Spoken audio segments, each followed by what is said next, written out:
What's up, guys? Welcome back. Amazing RC, Brian here. As you can see, got a little Tamiya lunchbox action, and I have progressed pretty darn far. I'm not done with it, of course. As you can see, our body is not only not complete, but it's not painted. However, I got the rest of the rig done. So we actually have a running van, if you will.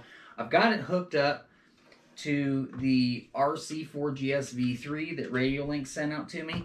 But I love this thing. I can't say. I'll tell you what it does. It makes me smile. This little guy makes me smile. When I look at this thing, it makes me giggle. This thing is cartoonish. I absolutely love it. I cannot wait to finish this thing up. Now we've got some pretty cool plans for this.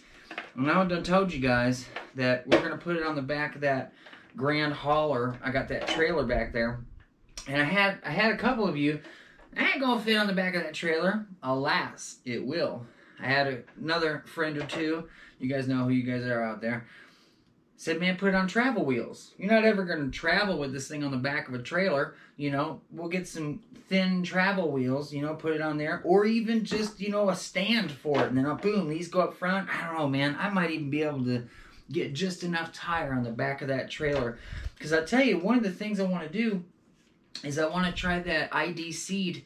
Basically what you can do is you can have two vehicles on one transmitter actually hooked up at one time. And then you just a couple little buttons, you drive one of them, a couple little buttons, and you can just switch over to the other truck. This will still be on, and it won't take off because it is technically connected to the transmitter the whole time. So I just had to do a real quick update just to show you guys I am digging this thing. Now, as far as what am I going to do with it, as far as paint, style, and whatnot, I saw this and I kind of had an idea. Now, this wasn't where I was going before, but what do you guys think of like a mud truck? Boom. This little guy will cinch down a little bit. It fits perfectly up here.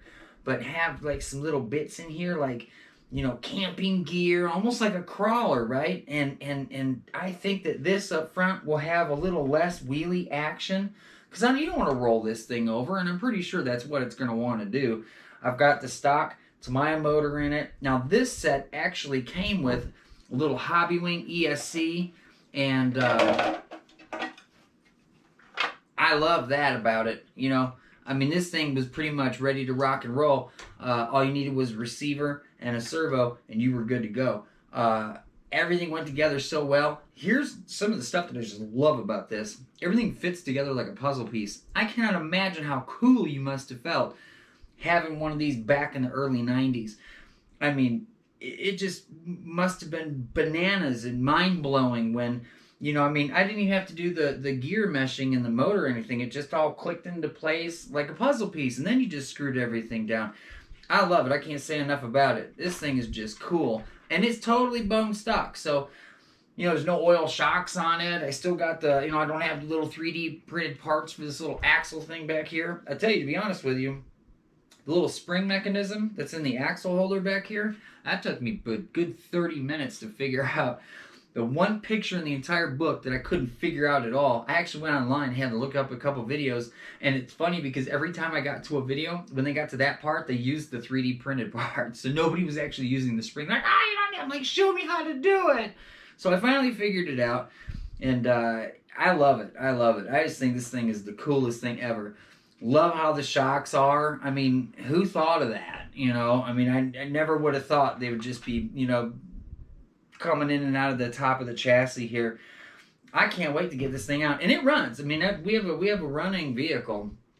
I could actually, take this thing out and test it if I wanted to.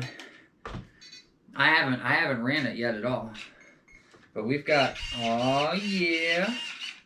Oh I can't wait. This thing is just gonna rip, man.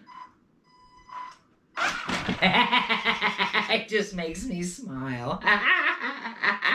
Guys, I'm gonna get this video on, show you guys where I'm at with this build. I love it.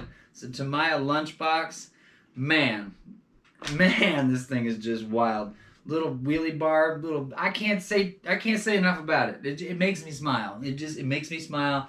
I've got big plans for this thing. Got big plans for the Grand Hauler. Remember, we still got a Unimog hiding in this room somewhere. We got to build the Unimog. But I figured, man, you know, Radio League wanted me to show that cool IDC technology that this thing has. I'm gonna go ahead and get this thing built up so we can check that out. And I'll tell you what, here's another cool idea about the IDC thing. You know, model match if it's a, you know, Spectrum, whatever. But I thought about maybe running the Grand Hauler and then taking a second receiver and getting that, you know, seated to one receiver, seated to the other. But instead of running a second truck, running some kind of mechanism, you know, doing ramps. You know, remember you got the big trailer, 2 big ramps up there with a gear on it and a motor, and actually being able to hit a couple buttons and lower those ramps, you know, and then drive the truck on and off. Because I don't know how many you can put on the seat. Maybe 2. If there's more than 2, man, it's endless. There's all kinds of cool stuff you'd be able to do. So, it's late. I got to get upstairs and get this cool video on. Thank you for stopping by, guys. It's Brian, Amazing RC, Tamiya Lunchbox. Can't say enough about it. Just makes me smile.